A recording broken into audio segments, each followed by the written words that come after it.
Itel मोबाइलको जुन समस्या छ, जुन लो ब्याट्री टेम्परेचर यो समस्या चाहिँ आज यो जुन आइटेल मोबाइल A48 मोडल नम्बरको यो मोबाइलमा यो समस्या आएको छ।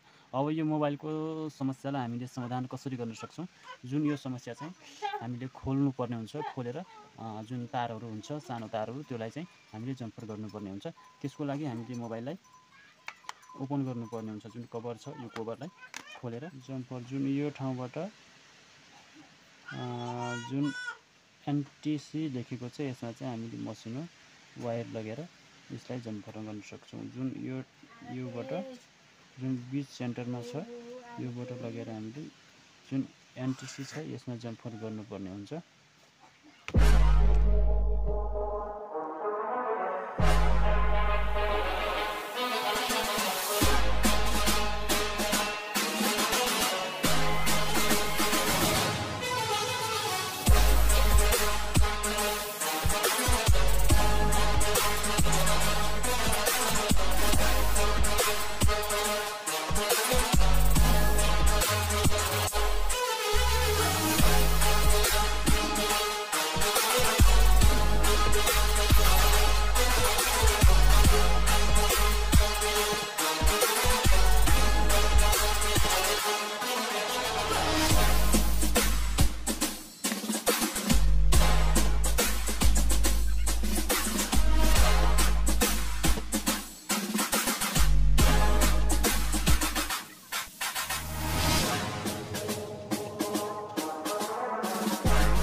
ल साथी, हामीले चाहिँ लो ब्याट्री टेम्परेचरको समस्या डिस्प्लेमा देखायो भने हामीले समाधान चाहिँ यसरी गर्न सक्छौँ।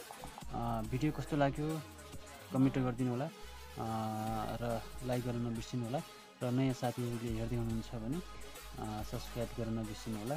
यस्तै भिडियोहरू तपाईँहरूमा आज ल्याउनेछु। ल साथीहरू, भिडियो कस्तो लाग्यो कमेन्ट गरिदिनु होला। आजको भिडियो भने यति नै।